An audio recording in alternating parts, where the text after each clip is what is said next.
Good afternoon, and welcome to the latest Speechmatics LinkedIn Live. I believe this is number 8 or 9. We're back in the UK for this. We're not going live from Vegas anymore, so hopefully fewer technical hitches going on. But yeah, today we're going to be talking about translating for global audiences, the key to reaching a wider viewership. I'm here with Giovanni Galvez from SyncWords, a long-time Speechmatics partner. And so, yeah, very excited to talk about things today. Gio, could you give us a little intro, firstly to yourself, and then to sort of SyncWords in general?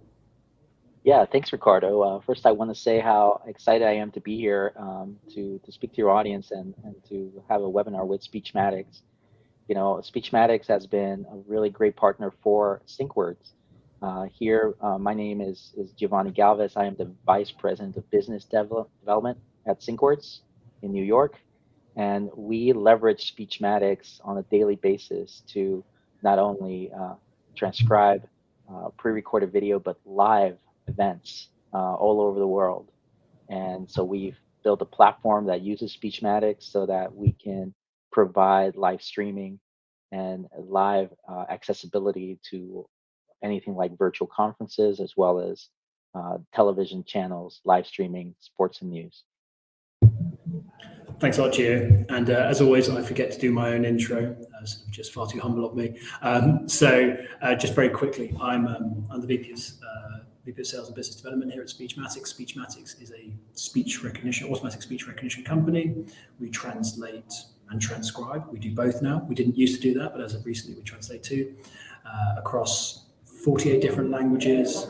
We are the most accurate transcription engine out there. It's all about highly accurate, highly inclusive transcription. So wherever you need audio transcribed, that will be to the highest level, irrespective of the voice cohort that you come from. You want to come to Speechmatics. But of course, we are very much an engine. We love working with our partners like SyncWords. We love seeing how the magic that we create can be turned into something really tangible in the real world. And so on that point, I believe you've got a little demo for us, Gio. Could you show us that? Yeah, absolutely. So right now, I actually am transcribing everything that I say using Speechmatics, and I'm also translating everything that I say. And this is something that viewers can take a look at using their mobile phone. So I'm going to share my screen right now, where I can actually give you QR codes that you can then take a look at and scan with your mobile phones. Now, there's two QR codes here on the screen, if you can see that. On the left, I have live dubbing, and on the right is live transcription, so it's just a text. In both cases, if you scan this with your mobile, you'll be able to have a menu that can uh, look at the translation in real time of everything that I am saying. Um, in the case of live dubbing, that's really special because we're leveraging the accuracy of Speechmatics to then translate sentence by sentence and create a new voice so that people can actually watch it. It's a really great tool, and it's something that is quite popular right now because of how everything has opened up internationally for live events, including this one. And so what we're saying there is essentially we've got options for both those who wouldn't necessarily understand the language that we're speaking. They can see that translated as text into another language, but also if you were listening to this and you weren't able to necessarily read the transcriptions for whatever reason, that might be that you could hear it in not our own voices, but a sort of an approximation of our own voices, but translated into another language as well. Is that correct? That's exactly right. And so it's kind of like science fiction becoming reality right now with the amount of horsepower we have on the cloud using our platform and using Speechmatic's accurate engine. Um, we can leverage that horsepower to do these kind of real-time translations and real-time delivery. It actually becomes like something extremely unique in the world, right? And it's getting us closer to being able to do a presentation and having anyone in the world be able to understand and follow along. Also, I need to mention this point as well, that the LinkedIn, so LinkedIn live captions that you're seeing on this, they're not Speechmatics, they're not SyncWords yet, unfortunately. So the accuracy won't be as good as they could be, but we are working on changing that for you. So yeah, just a couple of questions for you, Gio, sort of obviously, I'd love to sort of to understand from your point of view, like what's the real value add that SyncWords is providing on top of the Speechmatics engine. How would you define that? What's your USP? What really turns this into the magic as we talked about before? Yeah, I suppose as I mentioned, we leverage the accuracy that SpeechMax gives us.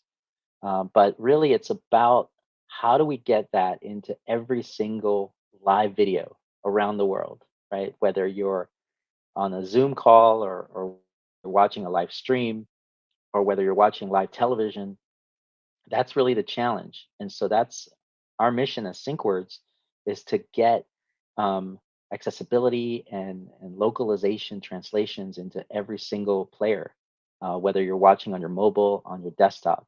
So we take that, that engine that you guys have, and we're able to just deliver it so that people can see it on top of their live video. And then sort of when you see that, and you sort of obviously you brought up this translation element of things, um, where where do you see the major use cases for this? The major markets? Where have you seen success in the past? Where might you expect to see growth in the future? Yeah, that's a really good question. In the past, we have worked with live television. That's been kind of our background as a company. We come from the television and entertainment, media and entertainment industry. And as such, we were approaching mainly live news, live sports in order to do real time transcriptions within their live programming. When the pandemic hit, we already had something built, and there was this huge demand from the corporate sector as people couldn't meet in person to do conferences, and they ended up becoming virtual conferences. As you know, during that time, it was all about working from home and joining business conferences so that you could be informed. And so these business conferences became like international very quickly. All of a sudden, you didn't have to fly uh, to Las Vegas or wherever the conference is going to be to attend and to meet with professionals and top experts. And so people from all over the world started joining these virtual conferences. And that's where I think the real opportunity becomes now and in the future, right? With just people being able to attend and share information internationally. And have you seen particular markets that have grown in that area? So it's, I guess particular geos, is this all US based growth for you? Do you see it globally? Where are you focusing your efforts, and where are you seeing sort of a pull in terms of demand? We're seeing a lot of demand in Asia and in Europe. I'd say more so than inside the United States. Having said that, in the United States, a lot of companies want to grow outside the United States, right? That's if they could like in, double their revenue, by going to Latin America or going to Asia, by being able to share their messaging for their products abroad. That's good for them. So they're showing interest on that front. But in the case of like countries like say Germany and for example, Spain and Latin America, that's a requirement. Like they need to do it. In some cases, it's driven by legislation. In other cases, it's like, they're like say, imagine someone from smaller country like say Romania. They want to grow beyond Romania because Romania, has a limited market. And so, in order to do that, they have to do translations for their product videos and live streams. And what's the cost of sort of you talked about legislation? I think we talked previously about sort of Canada having specific legislation around this as well. Sort of what's the what's the cost of not doing this? Is it fines? Is it Obviously, all businesses want to be more global. They want to see it as a growth opportunity. But what do you see as the biggest driver there? Yeah, actually, we are talking about, automation and a live engine. So there's two ways to look at it. One is if you don't do it, right, you're missing an opportunity, right, where someone may not understand your messaging, speaks another language, and they're just gonna lose interest or go with whatever vendor they're more comfortable with that speaks their language. That's one. But the other way to look at it is if you're gonna do live translations, the standard is to hire interpreters, and in some cases that's not possible, right? You may not be able to find interpreters that can do specific languages, especially in a short amount of time. Like if you know you're going to do an event tomorrow, and like say there's a delegation from Japan coming to that, you're like, oh, now I got to find a Japanese interpreter. Where am I going to do that? And then the cost of hiring that interpreter and building the infrastructure, whether it's in person or virtually. You have to make sure that they have proper internet connection, that they have a good microphone, that you can somehow take the stream and deliver it in a certain way. There's so many logistics on top of hiring an interpreter, and that's where I think our platform really shines, because if you can automate, you're going to lower the cost, and we already have a platform that allows you to simply deliver it, right, without having to hire or rent equipment that can do the microphone and deployment and so forth. So that's a concern, and so it's a logistical thing, but it's also a cost concern. And I believe that's one of the main reasons people don't do it, because it is very expensive to hire human interpreters for, like, say, 10 languages. Yeah, of course. And I'd love to dive a little bit more into the technology. So if we look at the dubbing specifically, sort of how does dubbing work? What are the key things you look at out of a transcription to ensure that dubbing is as effective as possible? Can you talk a little bit about that? Yeah, that's a very good question. So our process is basically taking Speechmatics, um, adding a dictionary for accuracy, because accuracy is really critical for this entire workflow to work out. If you don't have accuracy, then what's the point, right? It has to be accurate enough so that people can consume it and understand it. So because Speechmatics gives us the ability to add a dictionary, um, it has extremely good punctuation, which other engines should simply do not. If you don't, And is punctuation important? So why would that matter?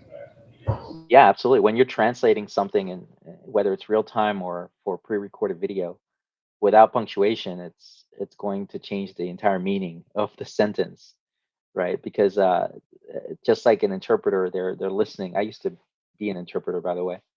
You used to listen, and you're gonna wait for the sentence to complete so that you know what you're supposed to say in the other language. It works very similar. So when you have the punctuation, you know where the phrase ends, you know where the commas are, and that helps the translation automation to be more accurate, right? At this point, once you have that accuracy, um, the platform then can apply a layer of text to speech, and within that layer, it um, you have to convert it to audio that can stream. But there's another layer that basically allows you to choose, not only the language, but it lets you choose like the accent. So, for example, I'm translating to Spanish right now, but I could translate to a Spanish that has a Cuban accent or a Mexican accent that has a male voice or a female voice. So there are some options there that just make this a little bit more customized for the specific audience, right? So imagine you're in, this is especially true in Spanish speaking countries. I'm sure you can agree to this. Everyone has a different way of speaking with different accents. And say, for example, someone that's listening from Argentina, they can spot, okay, this is like a Mexican accent, and they prefer to hear it in their own accent. Just there's something about that that makes it more friendly and welcoming, right?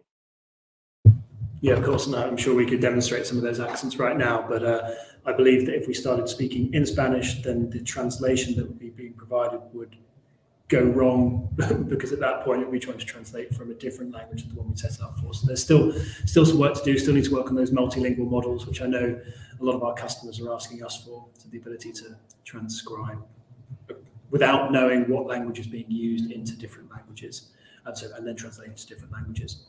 I'd love to talk about a couple of the challenges that might arise sort of when translating content for different audiences.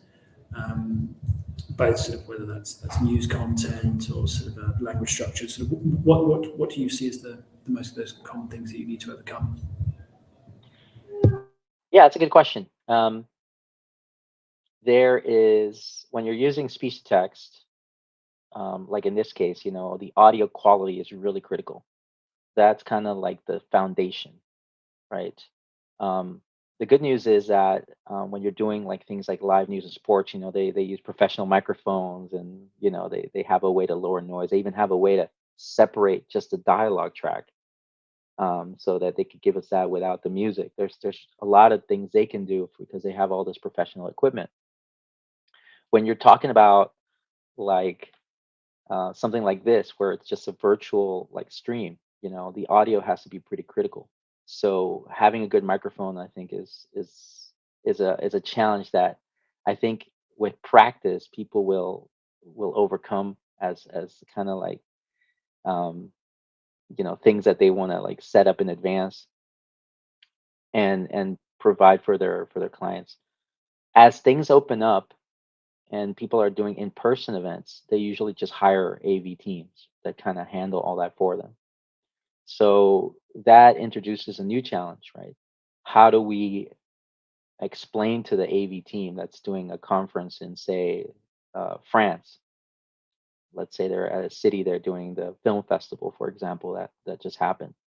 How do we communicate to them so that they can send the audio to us in a way that we can consume it and run it through Speechmatics, right? And having kind of standardized practices for these AV teams makes them more confident and allows them to send it us to us. Um, Once we get it, there's other challenges that are there. For example, I know in the private chat, I received a question just now about what about synchronization, right?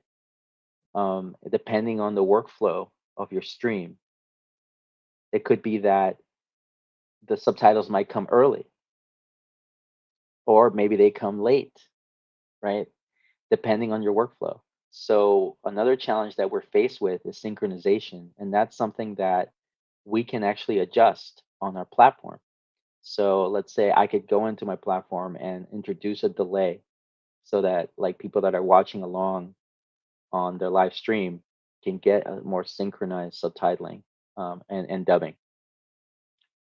For more like professional workflows, like HLS streaming, which is basically what all the live news and sports channels use.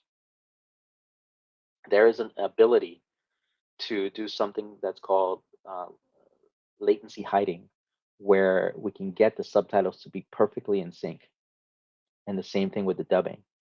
And that's kind of like for one of the biggest challenges I see, the synchronization outside of what you already mentioned, which is, what if someone starts speaking in a different language, right?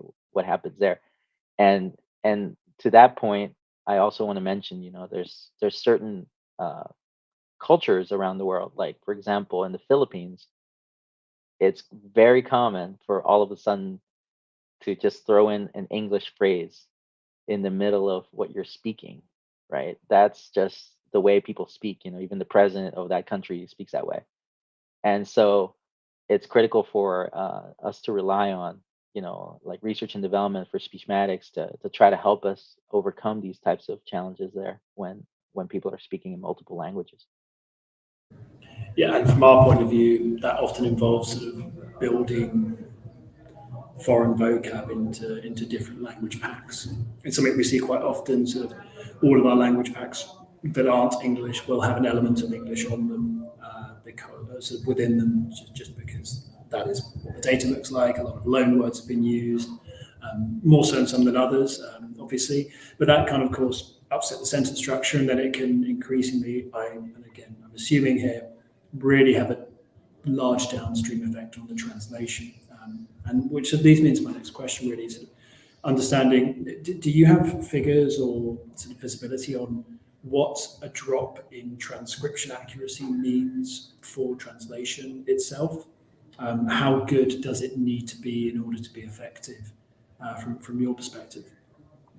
Yeah, I can share something, a benchmark that I've done that's not exactly what you're asking, but it's very related to what you're asking, about its efficacy. And the way to look at this is, how does it compare to a human translator when you're doing, especially when you're doing live events? Is it faster? Is it better? Assuming that we have the variables in our favor, where we have good audio and we're running Speechmatics and we've added a dictionary, so that names, brands, certain phrases are set up in advance within the Speechmatics engine to give us high accuracy. Well, then something else happens downstream from that. And if you can see on this chart here, we can translate faster than a human, because as soon as that sentence is complete, the system, you know, starts to trigger the translated phrase and then moves on to the next phrase. Versus, if you're a human interpreter, as I used to be, you have to kind of paraphrase and keep up. So there's a faster translation deployment, sentence by sentence, and it's kind of critical because when you're doing live streaming, you want to capture as much as you can from the actual spoken word. So there's a concept of translation coverage. So if we have like increased accuracy from Speechmatics, which we do in all of our benchmarks, now all of a sudden we can cover more of the message. Like, for example, proper nouns, with an interpreter, they have to paraphrase, they have to keep up. They're going to miss a lot of the messages that are being spoken by who's ever, uh, the on-screen talent. So there's a kind of efficacy there, by using automation and getting high accuracy from Speechmatics. Yeah, I've definitely been guilty and accused of what you mentioned there on the interpreting. Our head of sales engineering, Demir, will often, in the past, we'd often sort of be sitting there in conversations with customers from different countries, and they would speak for 2 minutes. I'd then translate what they said, and I would summarize. I'd summarize it down to 20 seconds, and then Demir would look to me and go, "You can't translate that at all, can you? You've just made that all up." I was like, "Well, I'm providing a summarization service here as well. What more would you need?" And he explained to me that actually the detail was very important. Um, Anyhow, I realise we're actually quite close to the end, so I just want to very quickly, from you, Gio, just a quick question. What does the future hold for translation in this industry? We'd love to get some information on that, and then I think we might have time for one audience question. But yes, what does the future hold? Yeah. So you asking me about what the future holds? Is that what you meant? What does the future hold for the transcription, translation, dubbing world? What's going to be next? I really think the future is, being able to add this to so that everyone can use it. So if I start a call on Zoom, whether I start a call on my phone or whether I'm doing a live television channel, that we can allow all these developers to leverage an API that they can easily just deploy this translation workflow using Speechmatics into their main workflow. Now, we're working closely with some major vendors that not only do live streaming appliances and live streaming on the cloud, but also have content delivery networks, um, and to try to standardize a workflow so that this becomes the workflow to have whenever there's a need to do real time transcription and translation. So as more people begin to adopt this workflow, you become like the standard practice, right? You people say, okay, this is a tried and true method. I'm just going to use that method. Whereas right now, I think, especially true 2 years ago, now we're seeing more and more people using our workflow. But it was kind of like the Wild West, right? There was this engine, and then there was this other translation engine, and then there was this workflow, and then so people were like trying to kind of piece together something, and it didn't quite work right, and it wasn't scalable, right, and it wasn't secure. That's another aspect to this as well. So I think standardization is really in the future, and that will allow everyone to take advantage of this technology.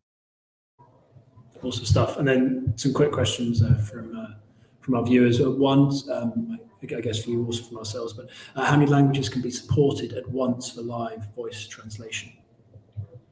Yeah, there's really no limit there, other than however many languages like Speechmatics can give us for translation. Really, I imagine that number is going to grow.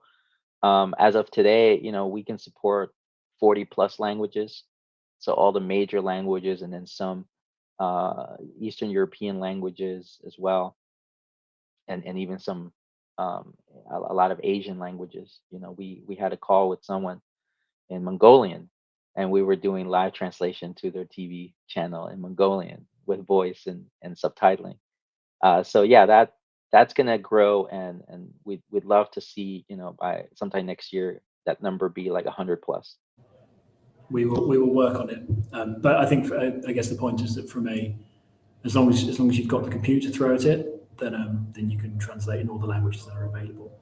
And final question is sort of how do you foresee the LSPs of the world accepting or rejecting this technology? I'll leave that one to you as Yeah, well. so this is service providers. I can tell you right now that language service providers do not like turning down business, right? That's what they don't like, and oftentimes they do have to turn it down. And the reason is because you just don't have someone available for a specific time, especially when people are short on time. They have an event this week, and they need 10 languages. Um, how do I do this? How do I manage that? How do I price it? Like one interpreter is going to charge more than another one. Try to find a French interpreter, and then try to find someone that speaks Arabic, and you'll see that the prices are going to change. Um, and so language service providers want a simple way to close business. They want to always have a plan B when they can't schedule people in advance. And they want a way to scale up their offering, their businesses as well. So I believe they're going to um, really embrace this technology to give people additional options, more services, and to be able to close more business. Yeah, and I think that's probably typical of a lot of the industries that we've worked in. We've seen it's the technology's been used in the lower viewership or the less important or the less important to start areas. So areas where something automation was the only answer, and then gradually it's moved sort of as the quality's improved, gradually it's moved up further. So I'd expect to see the same sort of thing.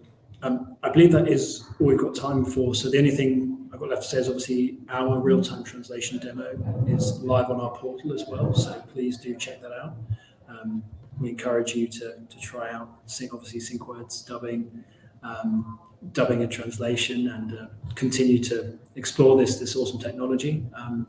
The good news as well is that today nothing went wrong, so no microphones were turned off by mistake. So this is definitely an improvement, and we'll be in touch next time. So thank you very much, Gio.